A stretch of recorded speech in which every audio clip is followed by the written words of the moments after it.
Not yet. I mean, I just clicked it.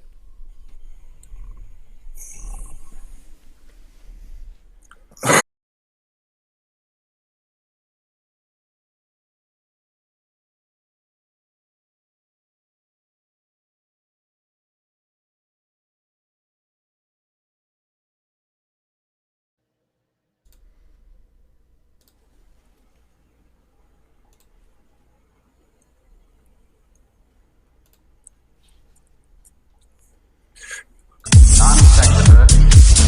Your facts are uncoordinated.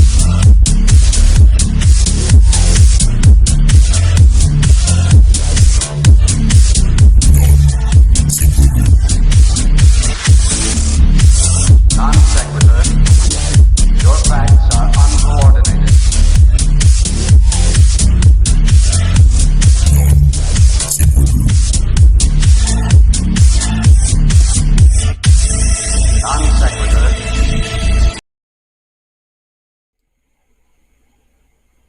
Boom. Man, I got to tell you, you guys have literally the coolest intro ever. Well, thank you. We I get bored.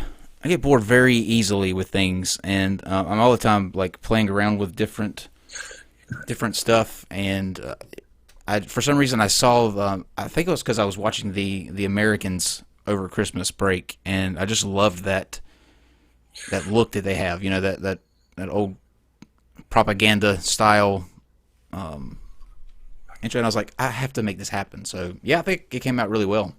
Who did your soundtrack? I did. I took. Did you? I took O Fortuna from the Right. opera, and Yeah. then there was a like a Apple's Garage Band has like a the sample tracks or whatever, and I just kept looping things over top of it until I got something that sounded actually somewhat reasonable, and just went with it, and it just stuck. Dude, it's more than reasonable. It's pretty badass, really. Well, thanks, man. I appreciate that. And hello, Steve. Well, hello. Yeah, You know, I wish I kind of had that kind of talent. I can only do like certain CGI stuff. Audio, not my thing. Loop tracks and all that stuff. Just couldn't venture a guess to even begin to how to do one of those things. I wanted to give a shout out to Dave, but unfortunately, apparently he's not with us tonight. No, if anyone's wondering, whoever made that comment. When was it that, Steve? Was it Monday where somebody was like, it was the night that we debuted the new intro, and somebody was like, we had a hiccup or something, and somebody was like, oh, I bet Kyle's running the show tonight. You jinxed me because, yes, you will not appreciate, I don't think, the little pieces that go into what you're seeing on your screen. Each individual thing is a different piece that you have to put in and make sure that it shifts at the right. It's just my blood pressure is through the roof right now. More so than last night during the incel discussion, if that tells you anything. Yeah, when we say Dave produces, we mean that in every not every literal sense of the word, not just figuratively. I mean, Dave does productions.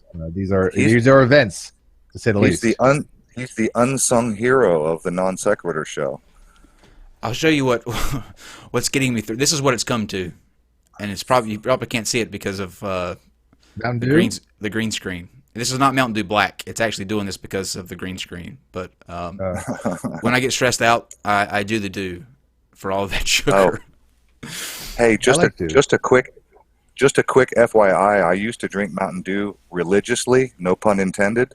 Religiously, I drank Mountain Dew every day for many years. And then after I suffered a couple of kidney stones, I literally stopped drinking not only Mountain Dew, but all soda altogether. And I was told when I had surgery to remove a 9mm kidney stone that there was one still in my... Yeah, that's they not had a stone, to go that's a in... rock. Yeah, they had to go backwards through my plumbing with a fucking lightsaber to get that one. And they told me I had an MRI. I had an MRI, and they told me that I had a 4mm stone still in my kidney, so they let me know that to expect another one. And that was about 8 or 10 years ago. Funny thing happened about 2 months ago. I had a strange pain in my lower abdomen around my right side where I normally have kidney trouble. And So I went to see a urologist, and they did an X-ray, and the X-ray was inconclusive. He found what he called a philebula, which is a calcium deposit around a vein or an artery. So he sent me down to an inexpensive, because I'm a self-pay, I don't have insurance. He sent me down to a self-pay clinic where it was really cheap. I could get a CAT scan. And so I went and had a CAT scan, and the CAT scan came back, and the doctor's office, after they read my CAT scan, told me I had no kidney stones, 0. Miracle. And the only thing I can attribute it to is that I changed my diet drastically. I stopped drinking soda completely, and I started drinking what is known as zero water, which is a filter that you can buy at like Target. It's like the best water filtration thing, and it comes with a little, it's a TDS meter, which is total dissolved solids, and it tells you what's in your water. It doesn't tell you what's in it. It tells you how many parts per million of minerals it detects. Mm-hmm. And so it's as close to distilled water as you can get. And so all I can say is right now, my last CAT scan, which was 2 months ago, literally told me I had no kidney stones at all. Well, you contributed to this filter. What if it is like answered prayers? Well, that's funny because I wasn't the one doing the praying, so I don't know how to verify that. I'm just saying. Or just cut back on sodas. I don't drink Pepsi or Coke or Mountain Dew any longer. Occasionally, very, very rarely, like, just like Kyle, you have one of those days, then I'll go get a small liter or something, But I don't drink Pepsi or sodas anywhere near like I used to, not by any stretch of imagination. I don't drink alcohol anymore, so I have to do something. To basically what tonight is, we decided that we were going to do something a little different this year for the channel. We're actually going to do quite a few things, but the first thing that we are sort of implementing, and the response to it has been overwhelmingly good. I'm actually pretty tickled at the response that we've gotten. But I put out a link to a forum on Google that you can go in and fill out. You're passionate about something. You have a topic that's close to you, that you're passionate about, and that you want to discuss with Steve and I. We're going to do this once a week. You come in. It doesn't matter what it is. It doesn't have to stick within a certain category of things. But I've gotten several responses so far, and we kind of wanted to just open up something that we had that was special with you guys, the viewers, because we definitely have the best audience out there, and it's really cool to talk to you guys about different subjects. And I'm gonna just give you guys a couple of the responses that I've gotten so far of what people want to come in and talk about. And Steve, you let me know if any of these strike your fancy. Addiction, or things like Anonymous or AA, anxiety, depression, self-esteem, anti-Scientology and activism, how religion stifles advances in parenting and childhood development, YouTube white nationalists, for example, The Daily Show, Face the Nation, and Morocco. I'll discuss anything from moon landings to vaccines, flat Earth, of course, religion, God. I won't. There's no topic I won't enter into. I'm a philosopher. Hypnosis, video games, which we'll be doing next. We've got the Astrotheology tonight, which I think is going to be fascinating. Bible, gender roles. So it really it runs the gambit. Civil War. Let's see. Let's do one more. An ethical society.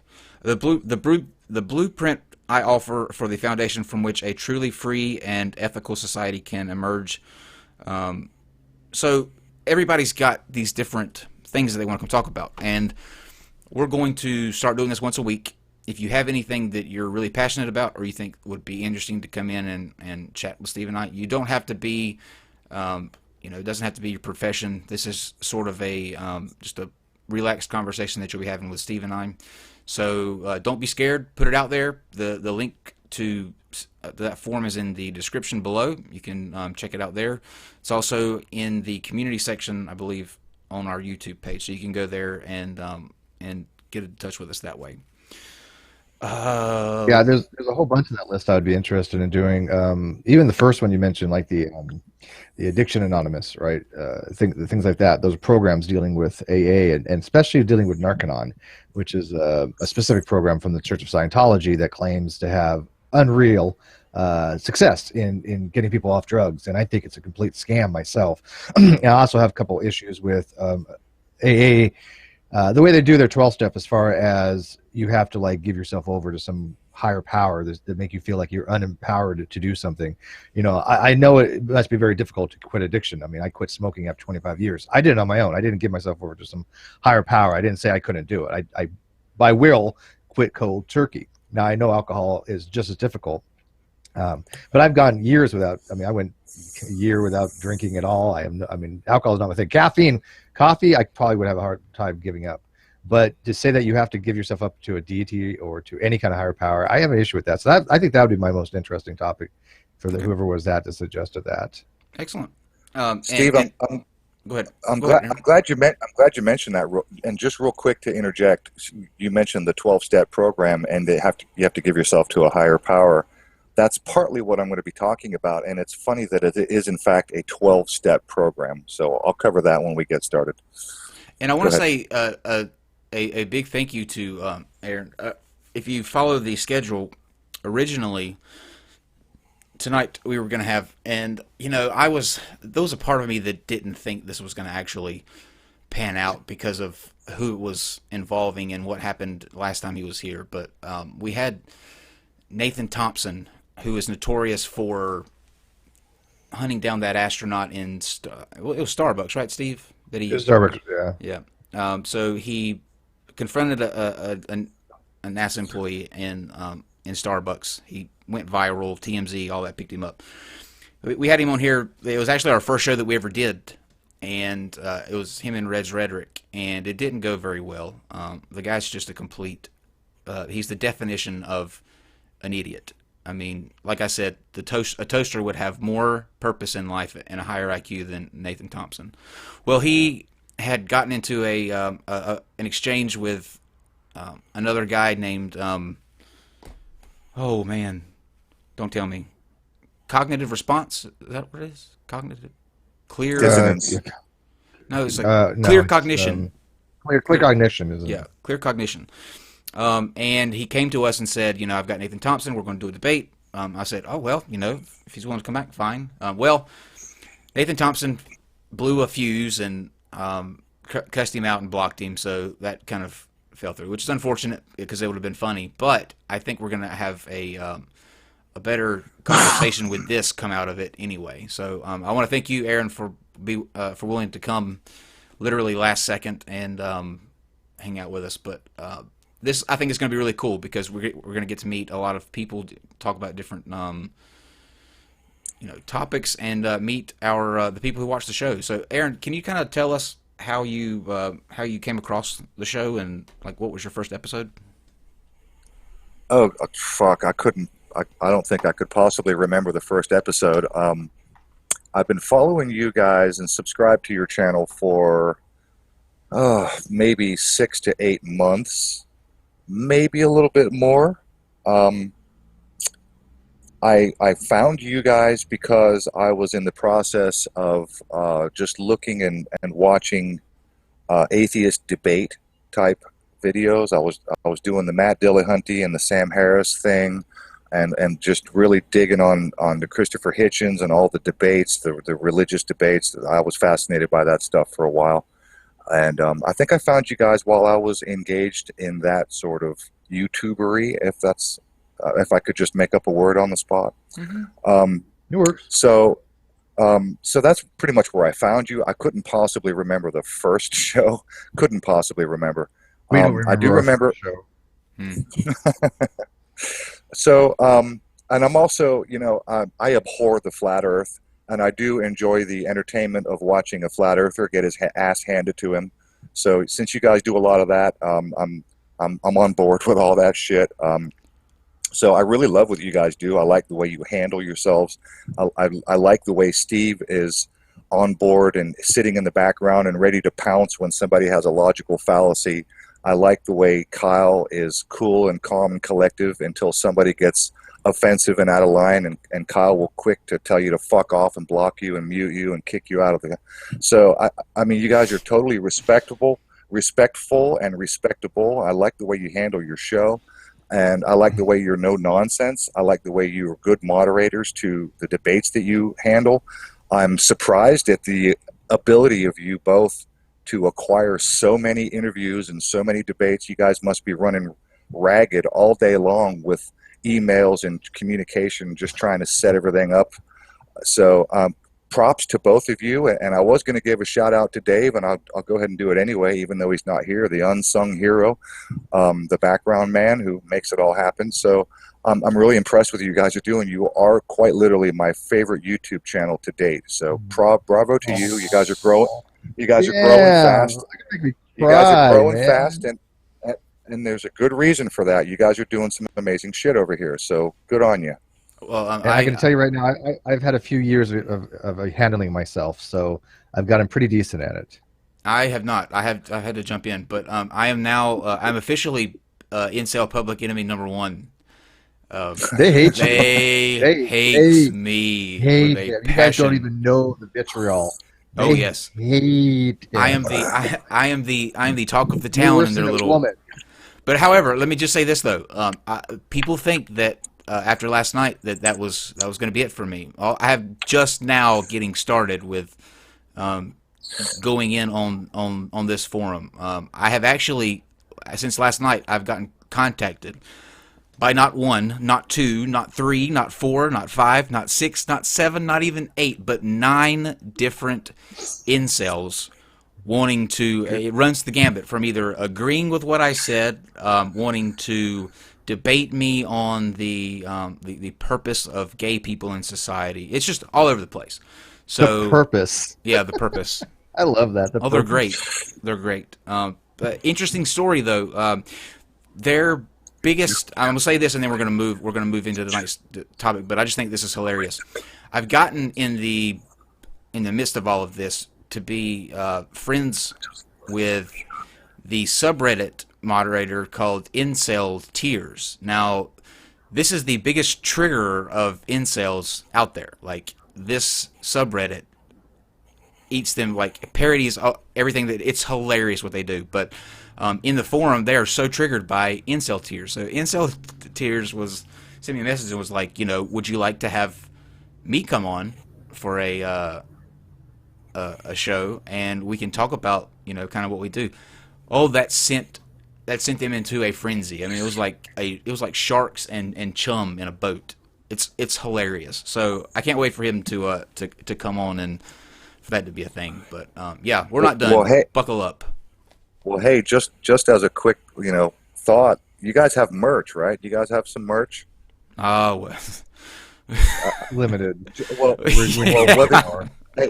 need to be better. We need to be better. Well, Yeah. it just made me think. If you do have merch, get yourself a mug that says "Incel Tears." That's actually funny. That's actually really funny. I'm gonna get a shirt with Chad just across the chest. University of Chad. All right, so I was going through the list of the people that we had when they sent in different what they were passionate about, and this one stuck out to me because of the name, and I'm really glad this is going to be our first one because I think this is going to be fascinating, even from what little bit I heard today speaking with him on the phone. So Astrotheology, Aaron, you want to give a little introduction to yourself and then tell us what exactly astrotheology is?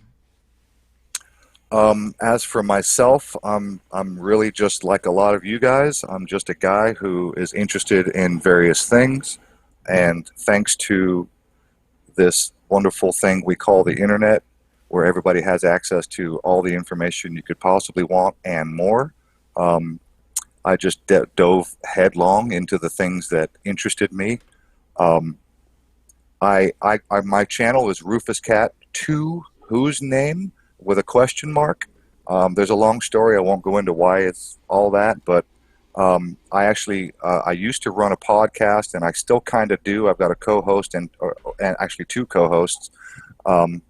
And the name of that podcast is Conspiracy or Not, Here We Come, where we do kind of what you do. We talk about all kinds of subjects, whether it's conspiracy-based or not. I've had some pretty interesting guests on. I've had a couple of heavy hitters, a couple of authors and world-renowned researchers. I have not done nearly as well as you guys have done. I have not put the time in that you guys have done. I just, I'm a regular guy with a job, and I don't have all day, every day to just spend researching new topics and researching new guests and spending all the time that you guys spend. I don't know how you do it. I really don't. Really, my hat is off to you with what you guys are doing, the amount of content you put out, the amount of people that you have on. It's amazing to me. Lots of cocaine. But that's what I do. As for the primer of astrotheology, it is, as the name implies, it's astro, which is not just astronomy, but astrology, and theology, the combination of those two words. So astrotheology basically means that the theology, which is religion, is basically based on everything that happened in the sky was based on things that were witnessed by people on Earth. They saw things happening in the sky, and then they anthropomorphized the things that they saw. They attributed human qualities to the sun, the moon, the stars, the comets, the planets, and everything that they witnessed in the sky. And one of my very best friends actually put it quite bluntly. He said it was their HBO, right? Because I don't know, a million years ago, they didn't have all the stuff that we have, TVs and cell phones and radio, whatnot. So that was what they had.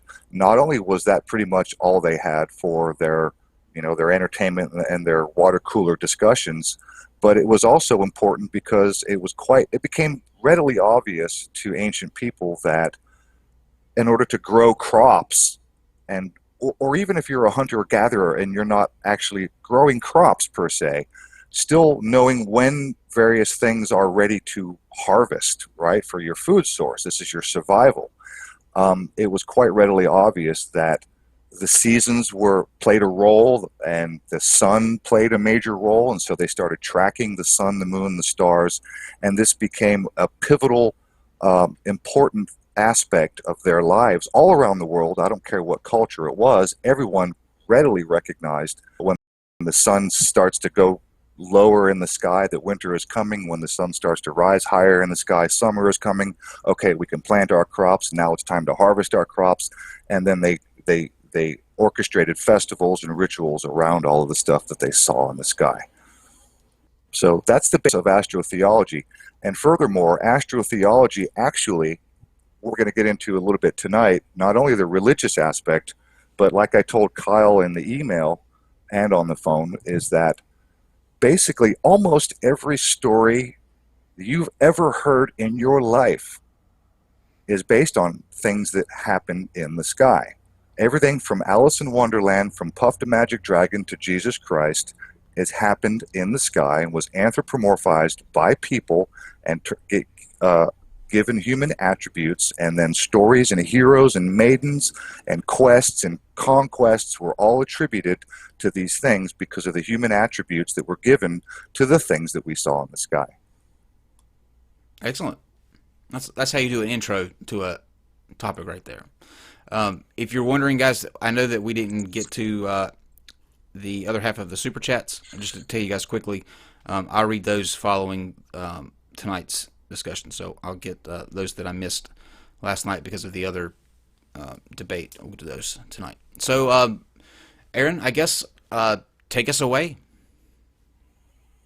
Okay, give me 1 second. What I'm going to do is I'm going to open up the folder, which is a copy of the folder that I sent to you. Since Dave is not here, I guess you're going to be the guy to go through the slides for us. Oh, please be with us. Please be with us. Praise be. Praise be. I think probably the first or best place to start would be let's go to the folder labeled Analema. Second folder in the list after Abraham. Okay. I tell you what, the best thing to do probably is to tell me what picture that is, because it pulled it just pulled the images in to this program. You see what I'm saying? They're not. Oh, so they're not organized. You don't have them organized the way I do. I have them like organized from where I unzipped your folder, but in order to get them into vMix, I had to take them out of there. It wouldn't take them all as in, one folder broken down. So I had to take the pieces and put them in. But I tried to keep them in the same order that the folder was in. Hopefully. Hopefully. Okay, so let's see. The first image, we'll call it it's the Analema cross. It's the point on August is the title of that image. Okay. Oh man. Analema cross. Tell me one more. Analema, A-N-A-L, anal. Okay. I know. Oh, I know you know that word. It'll look like a figure eight or a cross, depending on which. I don't know the image, but an analema is the figure eight that the sun makes over a period of a year due to I see it. Okay. The tilt of the Earth. Bravo, Steve. Yes, sir. Excellent. Bravo, Steve. Not very many people know that. Well, I know what analema is. We can get through this. We can get through this. This is going to be fun. Okay, so not a lot of people are aware of what the analema is, and just so as a good starting point, this image shows somebody who set up a camera at one location and took a photograph of the sun at the same location at the same time of day once per week. So every week, let's just say arbitrarily on a Monday at 3 o'clock in the afternoon, they took their camera, put it on the porch at the same spot, and took a picture of the sun. And then they combined all the images, and this is what you get, is the analema. This is the path that the sun traces through the sky through the course of the solar cycle. So, Kyle, you can just scroll through all of the analema pictures, and I'll just talk as you go. There's no specific order as far as this batch of images. So this is an image of a group of analemas that were taken by several people, and in the top second from the right is a globe that shows an analema. So if you have an old world map or an old globe, you'll see this weird figure eight thing in somewhere usually located out in the Atlantic Ocean. Bottom right, far bottom right, is another image also, I think on a globe or a map. So you'll find these figure eight patterns. Go ahead and go to the next slide. You'll find these on old world maps. What's interesting is here's a crop circle. You can go ahead and go again, just click through the next one. Just an interesting slide to look at for anybody who's interested. Here's a good picture. I want you to be aware that the moon also has its own analema. So if you did the same thing, you set up a camera, took a picture of the moon at the same time of day, once per day, because the lunar cycle is only 28 days. So if you did this once a day, you'll see that not only you'll see the phases of the moon, but it makes this weird figure eight pattern. It has its own analema pattern. Okay. So these are some of the things that were noticed by the ancient people, which was one of the first things that became obvious. Go ahead and go to the next slide.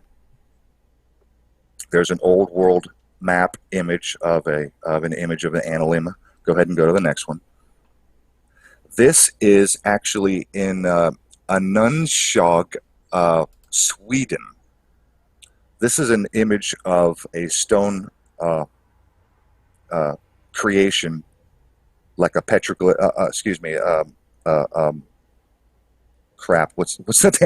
What's the word for stone structure? Megalith. You know it. Yes, Megalith. Thank you. It's a megalith structure. It's not a building, obviously, but this is an analema built on the ground, put in there by stones. It's very, very ancient. I don't know how old, but this is in Sweden. You can go to the next slide. Okay. This has nothing to do with the analema, and it got into the wrong folder. Okay. I will talk about this real quick. This is an image of a dual crater on the moon, and as you can see, there's a straight line between the two. This relates to everything that I'm going to talk about. Has nothing to do with the analema, but I just wanted to point out that this is absolutely not an impact crater. This is an electrical discharge. So go ahead and go to the next slide. All right. Wait, real quick, are you an electric universe theorist? I am. Okay. I am 100% electric universe. Oh, that's okay. Now that could be its own that's other show be good. too. That could be its own other. I've been meaning to do a show on that. So Steve's wanting to talk to yeah. That's excellent. So you're into the Thunderbolts project and Starfire and completely. Okay. And as a matter of fact, part of what I will talk about, and I'm sorry I put together like 105 pictures that I sent you guys, and we're going to try to get through them all if possible. But what I did not include was a whole other folder involving Mars. I'm putting together, I'm getting in the process of gathering images and video to make my own video for my channel regarding there's a theme that we see in movies where the villain character is very, very often depicted with a giant scar on his face or forehead. And I wish I could do a screen share right now. I could show you what I'm talking about. But some of you may know, like if you're a Star Wars fan, the villain, what's his name? Zog? No. Zod. Say again? Zod? Zod? No. Darth Vader? No, it's one of the more and more recent ones. Darth Maul? The Last Jedi. What's that alien character with the giant head who sits on that throne? The son of Han Solo is it's his mentor. Damn, I can't remember his. Yeah, right. Okay. Anyway, all these characters that you'll see in a lot of the more recent movies have this giant scar on their forehead, and I'm recognizing a pattern here, and I'm pretty sure that pattern of villains with scars on their forehead are directly related to Mars with the Valles Marineris. Okay. Because by the way, Snoke. They're saying in the live chat. Snoke. Yes, it was Snoke. Thank you. I don't even recognize the name. That tells you how much I know about the Last Jedi. Wow. Yeah, it's Snoke. But anyway, Mars is obviously the god of war, and there's a reason that the god of war has a giant scar on his forehead. There's even Bible passages, I may even recite a couple of them to you tonight, regarding the head wound and the scar on the forehead. But this is a common theme that you'll see in movie villains, because the god of war receives a giant wound on his head. And that is, again, relates back to astrotheology, because people on Earth witnessed a close encounter that Mars had with another planetary body. The electric universe people think it was Venus, which was the body in question. And so there was a giant electrical discharge between the two, which created Valles Marineris in a matter of minutes or hours. And that scar, which goes 1/3 of the way around the planet Mars, is the scar that is on the god of war, mind you, and who's sometimes the hero and sometimes the villain. And that's why I think I'm seeing this pattern of villains in movies with these giant scars on their faces. Yeah. Now that comes from Immanuel Velikovsky's work, like Worlds in Collision, right? I mean, you're positing that Venus had been ejected as a comet from Jupiter, came in nearer to the sun. Was it okay? Was it Saturn? I'm sure the original was Jupiter, but you believe it's Saturn? I think it's Saturn. Okay, I thought Velikovsky said Jupiter, but I read that book in high school, so it's been many, many years. But yeah, so basically, Venus was ejected by one of the gaseous planets, and then it came closer to the sun, and then it caused electrical discharges to be incurred on the moon. And so these craters and these things that we're seeing are because of actual electric discharges rather than natural formations due to plate tectonics or formations of the planet. Okay. I am lost. He's electric universe theorist. This is some of the things that they posit. Yeah. I don't get. Well, go ahead, Kyle. I was going to say what. I know this is this is sidetracking, but for those out there who may not know what the electric universe entails, Could one of you explain what that is? Go ahead. If not, I can. The electric. Feel free, otherwise I will. Well, the electric I'll do universe what theory was something. It basically stemmed from a combination of Immanuel Velikovsky's work, who wrote a book called World Collisions back in the 50s or 60s. I don't remember exactly the decade. It was published in 1950. Okay, in 50s. And basically, they believe that everything in the universe is caused by electromagnetic radiation or electrical discharges rather than gravity. For example, like the sun is not a fusion reactor. The sun is not comprised of hydrogen being converted into helium over a four-step process. To them, it's actually an actual transistor, believe it or not. They think that the sun actually exists because of a principle similar to what we find in an NPN or PNP transistor. And this transistor theory of the sun is basically why it causes so much heat to be produced from it, but it's not because of fusion. But there's a whole bunch of different things that electric universe theorists will say is the case. But basically, like we have one, all the craters. Yeah. Go ahead. Since we have one, let's see what he subscribes to, just real briefly, because I'm interested now. I'm new to this. Well, Steve is correct on everything he said so far, but like he said right there before you interjected, that there's a whole lot more to it. Like, for instance, when I mentioned Mars, the Valles Marineris, which is this enormous freaking gash that goes literally a 1/3 of the way around the planet of Mars, was not caused at all by water erosion.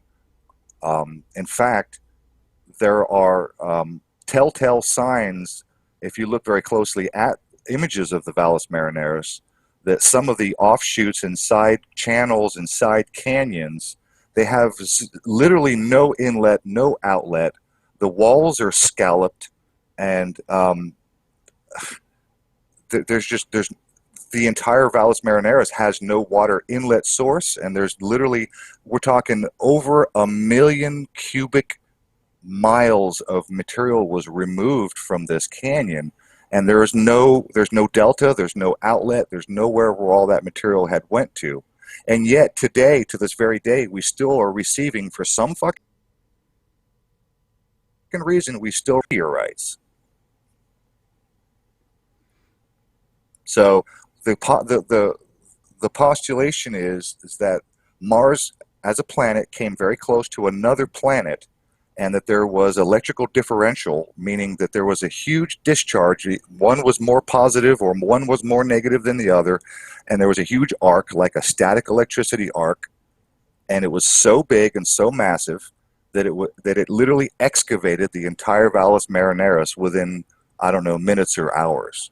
Hey, so here's like I said, I don't want to get too sidetracked, but my initial question is, if that is true, why? What's the benefit, I guess, of covering that up, or positing something different, like the standard story? Like, it's not so much a benefit of covering it up. It's pretty much what you would see as typical standard operating procedure in almost every area of academia. That there are people's lives and livelihoods are on the line. People have jobs. They have incomes. They have grants and funding that they rely on for their jobs and their income and their livelihoods. And I forget who. There's a kind of a famous quote. It's right on the tip of my tongue. Who said that new ideas don't usually are not usually not popular until the old. The old guard dies off, and then the younger generation start picking up the new ideas, something like that. I totally trashed and butchered that quote. I get the gist though. But the idea is, when you have an idea that goes against the grain completely, when you have a theory or an idea that may or may not be true, regardless of whether it's true, and your idea is so strongly going against the mainstream grain that you can't get a foothold, you can't get an ear, you can't get publication, you can't get funding, and that's because everybody else has their livelihoods to depend on, basically. I have so many questions now. So many. Like I said, I'm glad you said this because Steve has mentioned several times that he's wanted to do a show Yeah, I've about. got some astrophysics friends that I wanted to bring in on it. Well, the biggest thing I find about EU is that they just outright deny gravity. General theory relativity is No, they bullshit to don't. them. Oh, Well, No, yeah, they kind of no. do. They think that GR is wrong, but it's not a metric tensor. They think that it's actually due to electrostatic differentials. Well, sure, they think It's a it's a big difference. byproduct of electromagnetism. That's a They huge think it's a difference in the byproduct curvature of space. of well, whether or not it's curving space-time or not, I can't speak to that. All I can say is that they postulate that the source of the vector velocity or the energy required for gravity to be what it is actually comes from electromagnetism. As far as they're concerned, literally everything in the universe is some aspect of electricity and electrical activity. Yeah, and Just like you they said, deny. that they think. Go ahead. Go ahead. Well, I was Well, going to just say like you that said, that they. we have a Sorry, weird there's a. lag. Go ahead. I really, I hear Delay. the lag too. I apologize. Yeah, go ahead and go. Well, it's just like you said that they think that the sun and stars are basically capacitors that basically receive their energy through electricity from the electrical plasma filaments that run all around the universe, and that it's not a fusion reactor, and that the source of the energy that powers the sun does not come from fusion reaction from within the sun. Well, they You think know, it's there's actually. well, hang on. Go They ahead. think there's a transistor theory of the Earth. There's a transistor theory of the Sun, which actually posits that there's actually tunneling going on. That it's actually a transistor, but there's a capacitive theory too. But the capacitor theory is not how the Sun works. In the EU theory, capacitance deals with the positive charge of the Sun and the negative charge of the solar wind, and that acts as a capacitance differential between the two. I mean, I've looked into this topic, and I mean, they're really kind of out there, bizarre topics. I've actually submitted some of these papers to astrophysics friends of mine.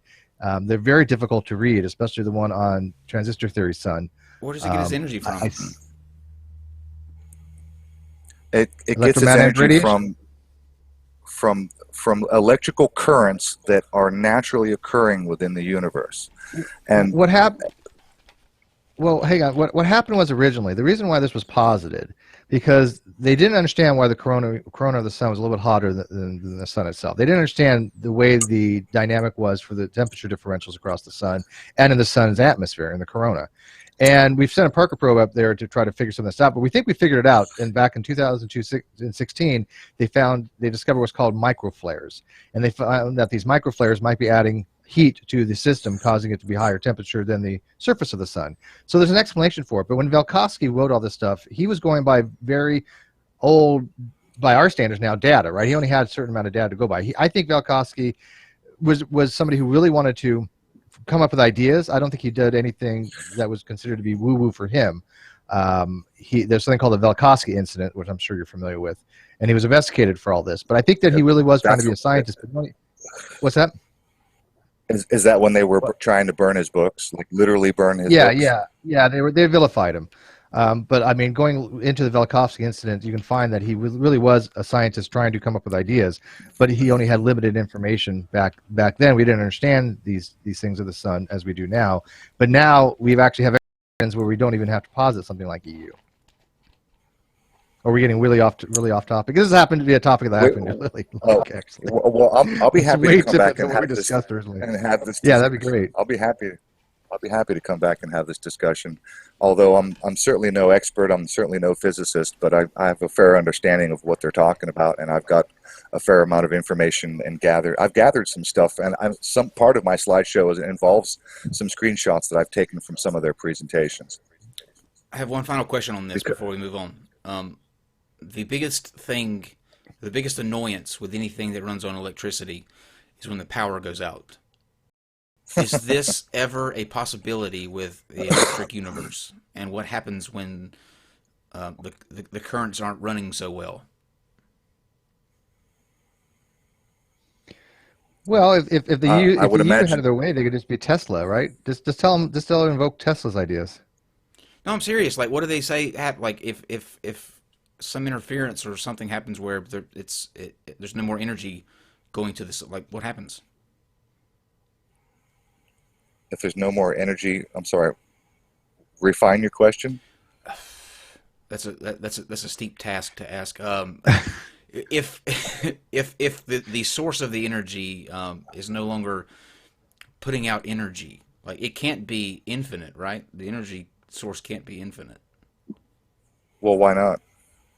That's I guess that's Well, my they question. they believe. Can Kyle, you it? got to remember they believe in over unity, which means over unity a device is a device that actually has more power going out than coming in.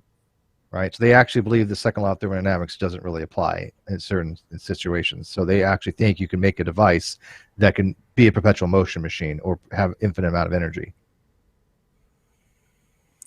All I know is there is a pile of comments and public statements made by astrophysicists and NASA scientists who say, oh, we didn't expect that. We didn't think that was possible. And at the same time, on the other side of the fence, the EU physicists and researchers and scientists are saying not only did we expect it, but we predicted it.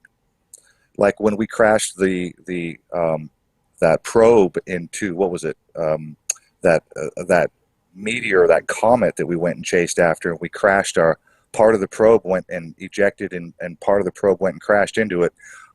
Wall Thornhill predicted that there would be a flash of light and electrical discharge before contact, and that's exactly what happened, because the comet itself was electrified, and that's why you see the jets of gas that they say are like steam and shit coming off of it. As it approaches the sun, it gets warm, and then it has these little gaseous ejections that are observed through telescopes. And Wall Thornhill is saying, no, that's all part of how an electrical comet would react as it came close to the transistor, which is our sun. I will say You're talking about Comet. You're talking about Comet 67P, right? Yes, Yeah. I think so. Well, we'd have to have you back on because I'm interested now. This is new to me. Okay. I've been trying to get him interested into this. I keep telling him, dude, we got to do something on EU. Oh, well, when we get done, because I've got some of my slides that I've sent Kyle are screenshots that I've taken from the EU workshops and lectures, and as part of, because a lot of what they talk about is actually based on what I'm talking about, which is astrotheology, which are things that humans on Earth witnessed in the sky. So when Velikovsky talks about Venus being ejected from Saturn and coming in close contact with other planetary bodies like Mars, huge electrical discharge is taking place, carving the Valles Marineris out of Mars within hours or minutes. This is the kind of shit that people on Earth witnessed. This is why Mars is the god of war. This is why he has the scar. This is why he's Scarface. This is why villains in movies often are depicted with giant wounds on their face or forehead. So it's all interrelated. But also, according to Velikovsky, the Earth rotated. Well, not rotated, but revolved around Saturn. It was a moon of Saturn at one time. We might as well just turn this into the Electric Universe chat now. There's so much on this topic, dude. It's just Yeah. You have no idea, huge. Kyle. It's a very bizarre theory that was outdated and antiquated like 50 years ago, but people still buy into it. And there's a whole group of scientists that do. They call it the Thunderbolts Project. Yeah, absolutely. So anybody interested in the subject, go check out. And they have a YouTube channel. They've got a website and YouTube channel. They have conferences and symposiums and lectures, and they've got full-length documentaries. And it's really great. It's a really great channel. It's my second favorite channel besides you guys is Thunderbolt Project on YouTube. So they're pretty awesome. Awesome. Okay, well, we will book this. I promise you guys, because I'm interested now. So this will happen, but let's dive. Let's try to stay on, Steve. Well, it's going to be difficult because keep it cool. The electric universe. These are probably going to be related with each other, Kyle. That's the problem. They are. They're absolutely these subjects. These two subjects of what I'm talking about in the electric universe and Velikovsky's theories are absolutely related. Because as I said, this all has to do with what people on Earth saw in the sky happening. They saw it, and they anthropomorphized the planetary bodies. Saturn is Kronos, Zeus is Jupiter, Mars is Mars, unless you're Greek, and then he's Ares. So there's that. they're all related. All this stuff is very, very related, because literally there was some shit happen. Basically the bottom line is that our current solar system is not as calm and steady and as it always has been. It was very vastly different in the not so distant past. People saw it, they wrote it down. There are petroglyphs, hieroglyphs, writings, and religions based on the shit that they saw in the sky as a result of what we're talking about. Cool. Okay, so right now this image you have from Egypt, the warmer palette, on the right side image is basically an analemma depicted with two lions. Their heads are extended, their necks are extended, creating an analemma. You can go ahead and jump to the last slide. That was the last one that I had in here. Oh, what is the one that you're looking for to look like? Oh, well, I was going to go ahead and move to the Ouroboros, or the Milky Way. Okay, I can pull that up. Do that manually. So I just want to set a couple of primers before we get too deep into this discussion. I want people to be aware of a couple of things. First, the analemma is one. This is an image of the Milky Way. It's not looking very clear on the screen, but it is what it is. This is basically the symbol of the serpent eating its own tail. So this is a pretty common and pretty well-known symbol of the Ouroboros. You might usually see it as a circle. Sometimes, very occasionally, you'll see it as a fish, particularly if you're looking at ancient Hebrew images. Sometimes, if you're in Asia, there's one where somebody traced out the serpent. So basically what you're looking at is the center of the Milky Way galaxy, and it looks like a serpent eating its own tail. So this is the Ouroboros. It's known as the Earth Shaker. It's also known as the Earth Encircler. Right now it's on kind of like a 45-degree angle to the horizon, but over the course of a year, the Milky Way galaxy settles and becomes level or horizontal with the horizon, and that's why it's known as the Earth Encircler. This is the symbol of the Alpha and the Omega, the beginning and the end. This is the serpent who eats its own tail. It does not require sustenance because it lives on itself. And so that's where the symbology of the Ouroboros comes from. And then since you have, this is going to be a little bit tough because I had all these organized in files. So let's see. You can go ahead and click through what's left of the images of the Ouroboros or the Milky Way just to get past that. Okay. And this one? Yep. There's basically just a screenshot. If you just did a Google search for Ouroboros images, sometimes it shows up as the figure 8 on its side, which is the infinity symbol, which is the same as the circle. It has no start, it has no end. So those are just the symbols of the Ouroboros, which basically, and by the way, if you're in the Asian culture, you might see this particular image as being a crocodile or a dragon, but usually it's depicted as a serpent eating its own tail. So just keep in mind that the dragon and the serpent, the great dragon, the great serpent, these are tales of basically anthropomorphized, or what's the other word? Crap. I was just talking to somebody about this the other day. When you see something in the clouds, it's what's that word, Steve? Pareidolia. Thank you. Pareidolia. So this is pareidolia. This is, they look up, they see the Milky Way, and if somebody says, "Oh, look, it looks like a snake eating its tail." So there it goes. So that's pretty much the source of how these things get going. Basically, just another image of the Milky Way, the center of the Milky Way. And by the way, as a side note, just for fun, did you guys know what happened on 2012 when everybody said the world was going to come to an end, the Mayan calendar thing? Do you guys know what actually happened that day? I gained December 20 pounds. 25th, 2012. I think I was having sex that day, if I remember correctly. Yeah. Do you know what happened that day? Because very, very few people are aware of what happened. Mm-mm. The 26,000-year cycle of the precession of the equinox came to a close and started over again At the moment the sun set, and by the way, it's not the 25th, it's the 21st on the solstice. Yeah. The sun 21st. on the 21st, 2012, and the sun was directly in line between the Earth and the center of the Milky Way galaxy, which was the end and new beginning of the Mayan calendar, which is a 25,920 year cycle. Now that you say that, I did hear. So what did it?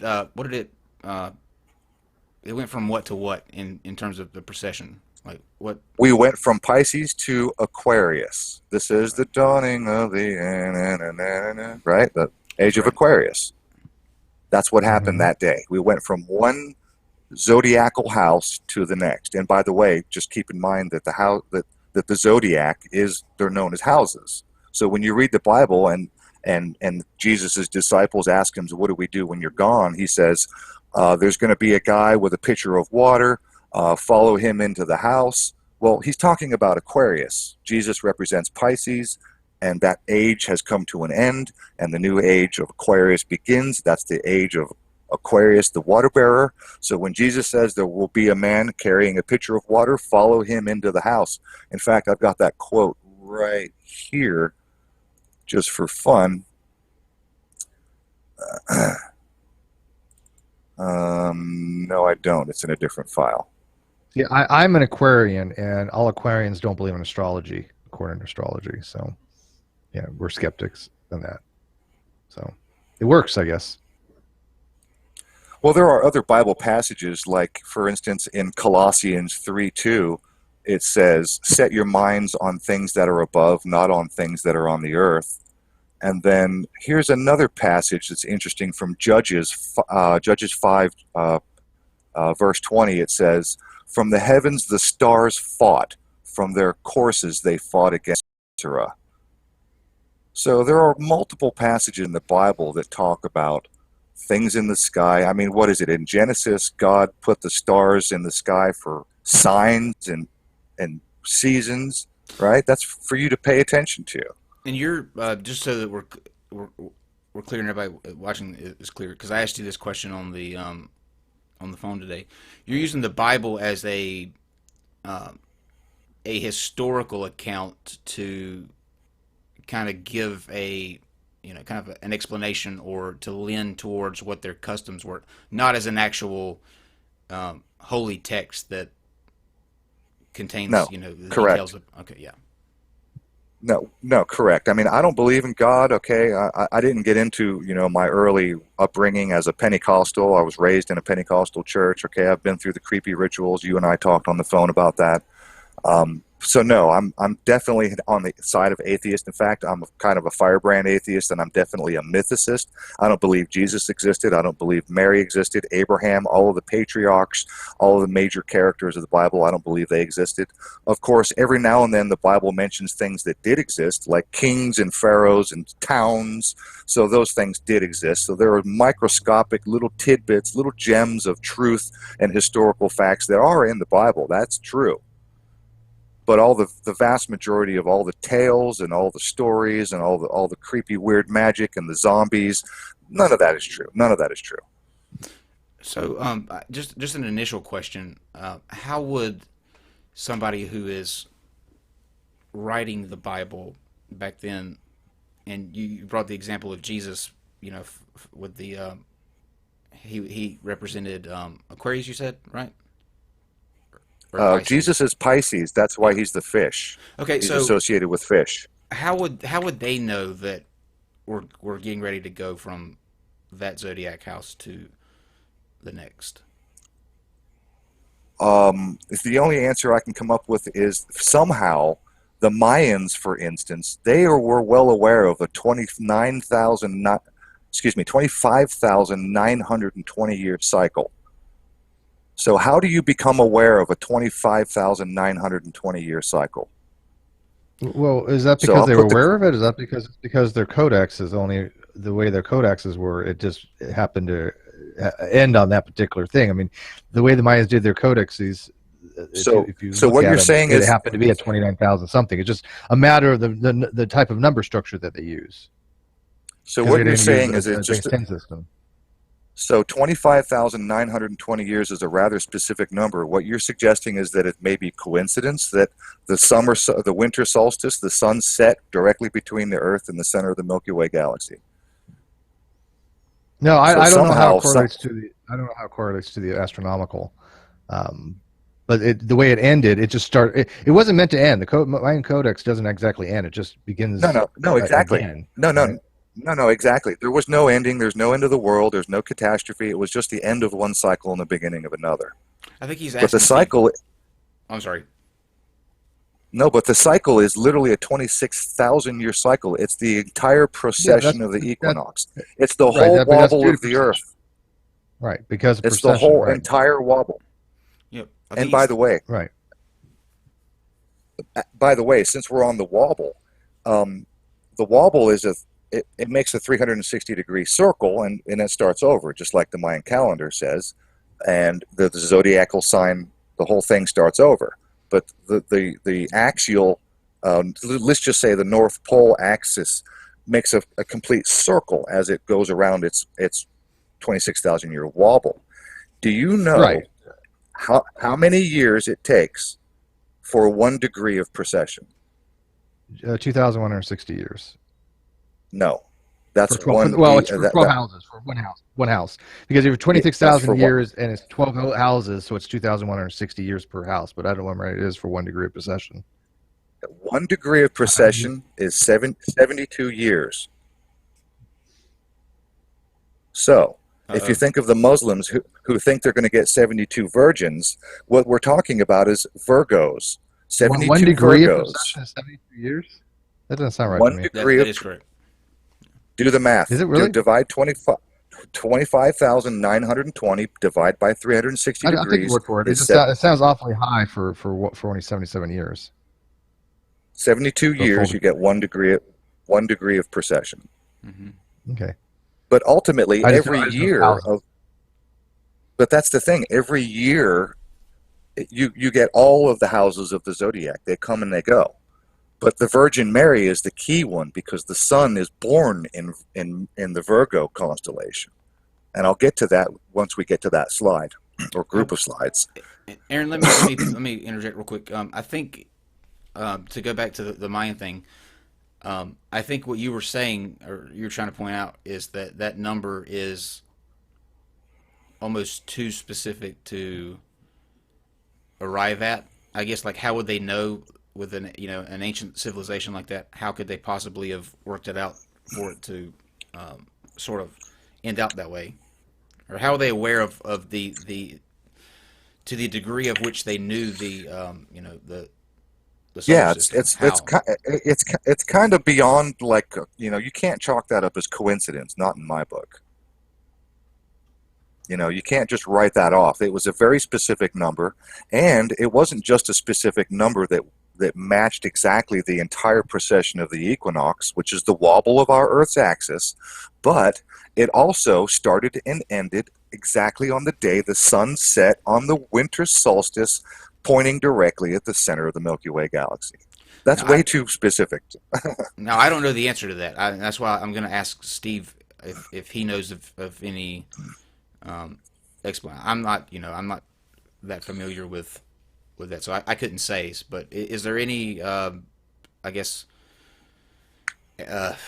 answers put forth, Steve, on why that would be, like how the Mayans would know the extent of what they knew? They watched the stars. We've known for a while that the precession, because of the tilt of the Earth, is like 23 some odd degrees, right? 23.5 degrees. So we know that as it spins, that the axial, if you point it right to Polaris, that's going to change over a period of time. So for 26,000 years, if you divide that by 12 zodiacal houses to be a complete circle, so every 2,160 years, you move from one house to another house, right? So that's moving into the age of Aquarius. But they've had to be able to, been able to see these things. Mayans knew when to plant. Matter of fact, do you remember the steps on the pyramids that would only show like a dragon moving at a very specific time? They knew about the astronomical events. They knew the celestial sphere. They understood. Shadow moved down. Yeah, they understood the solstice. Right, exactly. So they did have an understanding of these topics, to say the least. Even the lemma, analemma that you had pointed out, they understand that this was due to axial tilt causing a thing of the declination, and of course orbital eccentricity causing a differentiation in the right ascension. They knew these things. I mean, they had a very high skill set of level of mastery of astronomical observations. It's amazing. The Mayan calendar is said to be the most accurate calendar humans have ever created. Yeah, no doubt. People are amazing. I like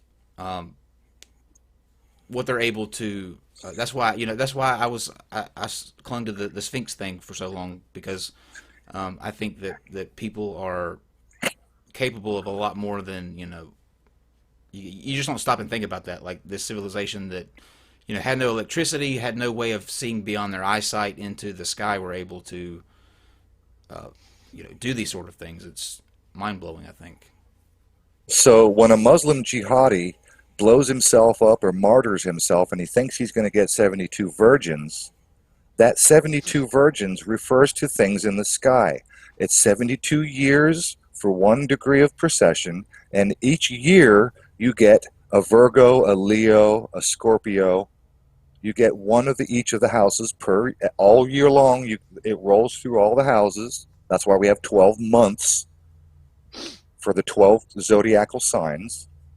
But critically, the critical zodiac sign is the constellation Virgo, the Virgin Mother, who gives birth to the sun.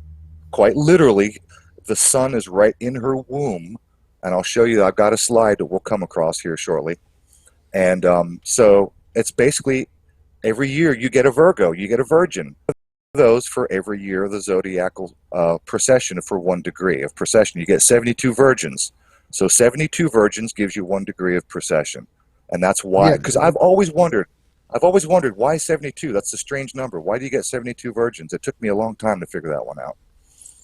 Well, it kind of makes sense in a way. I mean, I'm looking at the math here. So if you did 2,160 years, then for 30 degrees, it would take 1 degree per 72 years. Okay, but other things I'm looking at also claims that it is 1 per 71 years. One thing here, rate of precession is 1 degree in 50 years. Beck, 1961. It seems to have not really a fixed number. I mean, 72 is an estimate, so it's not like it's exactly 72. There seems to be some discrepancies on the accuracy of that measurement. So if they're planning on 72, they might get like 71 and a half virgins or something, which half, and you can have half, and I can have half. Yeah, I mean, some of them are saying 50.3 seconds of arc per year for 1 degree. So there seems to be a little bit of variation in that particular number. Here's 1 degree every 72.2 years for a 26,000 year cycle. So I'm getting a lot of variation in that particular number. I think 72 is a really rough estimate. Well, like I said, the Mayan calendar is considered the most accurate calendar. It traces a 25,920 year cycle. You divide that by 360 degrees of wobble, and you divide 360 into 25,920, and it is exactly 72. So somebody asked me this in the live chat. Somebody asked in the live chat. It's a good question because I've always wanted it too. There's 12 houses, but there's actually 13 zodiacal signs. Ophiuchus is considered to be the 13th zodiacal sign. So how does that fit in? I've got a slide that includes Ophiuchus because Ophiuchus is an integral part of this whole story. First of all, Ophiuchus is the 13th zodiacal sign. In Egypt, it was considered a 5-day month. So in Egypt and before in Assyria, Babylon, they were working with the sexagesimal system, which was a base 12 system. Mm-hmm. And so in Egypt, the month of Ophiuchus was a 5-day period, which is why we have 360 plus 5. We have 365-day year currently, not counting leap year. So they were working with a 360 degree, like a 360-degree circle. That was their year, plus a 5-day period. In Egypt, it was a 5-day period where no endeavors were to be undertaken. You don't take on new business ventures. You don't get involved in any projects. It was like a 5-day festival. Everybody chilled out. So the month of Ophiuchus was in Egypt was a 5-day period, and so the zodiacal sign of Ophiuchus is an extremely important part of the whole of the whole story, really. And by the way, Ophiuchus is the wrestler. He wrestles the serpent, and we're going to get to that. In fact, let's go there now. Kyle, let's go to the batch of images under Mary, or the Virgin Mary. Okay. Which one do you want to start looking at those images? Really doesn't matter. Let's start. It doesn't even have a name. It's got a number. 201602111. We'll just start there. That one? Sorry. For you, it's turned sideways. I don't know how that happened. Anyway, this is Isis. And on my screen, you're sharing. It's not very clear. I'll open up this image, and I'll just read what it says. Basically, this is an image of Isis. She is the Alpha and the Omega. Above this image, it says, I, Isis, am all that is, has been, that is, or shall be, no mortal man hath ever me unveiled. And hopefully, at least for you guys, and maybe after the video uploads, and hopefully for the viewers, if you look behind Isis's head, there's a circle. It is the Ouroboros. It's the serpent eating its tail, which is a clear sign that this image of Isis is referring to things in the sky, because the Ouroboros is the Milky Way galaxy. And in her right hand, she holds the scales. Go ahead. I was going to say, what you're seeing on your screen is what I'm feeding back to you on the vMix level. What everybody's seeing is 1080p crystal clear, so they're able to see everything in good detail. Okay, cool. So, cool. Okay, so you see the Ouroboros behind her head. You see that her right ear is the sun. Her left earring is the moon. On her breasts are grapes and wheat. So this is the harvest. And her right hand is the scales. So this is just another strong reference to things that are happening, Guy. So go ahead and go to the next slide, and I'll just talk whichever one it is. Okay, this is the Assumption of Mary. This is a very famous piece of artwork called the Assumption of Mary. This is Mary being taken up into heaven. What you'll see at her feet are 12 cherubs, 12 full-bodied. Now there are little faces in the clouds, but below her feet are 12 complete cherubs. So there's your 12. Those are your zodiac sign. She's in the sky. She's in the clouds. So this is happening in the sky. And what I want you to pay close attention to is the cherub on the far right. He's handing her a chaff of wheat. Everybody see that? Mm-hmm. Okay, go to the next slide. Keep in mind the chaff of wheat. This is a tarot card. This is the High Priestess. She's flanked by the two Freemasonic columns, Jachin and Boaz, black and white, day and night. Behind her is the harvest of wheat and berries and grapes. At her feet is the moon, and somewhere I've got a biblical passage that refers to the Virgin with the moon at her feet. Bear with me a second, I'll try to find that. But this is another really, really important part. First of all, she's got the moon at her feet. She's wearing a white underdress, and she's wearing a blue robe, which is a very common theme when you see Mary. The other image was the same thing. She had a white dress with a blue cloak. Just go ahead and go to the next slide. We'll move quickly because I know we've got a lot of time. Here's another image of the Virgin Mary. This is a statue. She's wearing a white dress with the blue cloak. Her white dress has the sun symbols. She's standing on an orb, which has stars, which is the sky. And at her feet, if you look very, very closely, she's trampling a serpent. Trampling a serpent. It's very faint, it's thin, but she's got her feet standing on a serpent. Go to the next slide, because this is a reoccurring theme. Just skip, go to the next slide. Here's another image of Mary. Let me open this one up so I can get a clearer image. Again, we have the Virgin Mary with the moon at her feet. And this time she has a red dress. Remember, women do menstruate, so women are associated with blood. She's again has the blue shawl, which is the sky. And look at the cherub on her right side. He's carrying a chaff of wheat. At her feet, she's standing on the moon. Again, she's trampling the serpent. Go ahead and go to the next slide while I try to get this image to close. Come on, come on. Come on, close, please. There we go. Again, we have the Virgin Mary. She's wearing a pink dress, not quite red. Blue shawl again. Behind her are the clouds. At her feet, she's standing on a gray orb. That's the moon. Again, she's trampling the serpent. Go, move again. Okay. Again, the reoccurring theme, white dress, blue cloak. Now, what you'll see on this particular image on the top right corner is a decorative cornice, which looks very, very, very much like an open-mouthed lion. And that's because right next to the Virgin Mary, or the Virgo constellation, is the constellation Leo. At her feet, she's standing on an orb and trampling a serpent again. Behind her is the sun. Go ahead. I think, let's see, there's a couple you didn't get to. Oh, we're not finished. This just popped in that order. It looks like the one that it's a little bit clearer than the one that we looked at earlier, but it's Okay, similar picture. maybe I sent you two of them. Go ahead and go to the next one. All right. Okay, this is a screen grab from my software. You guys are probably familiar, the Stellarium app. What you see here is the Virgin Mary, the Virgo constellation at the top center of the screen. The sun is right there in her abdomen. At her feet is highlighted the moon, and below her feet is the serpent of Ophiuchus.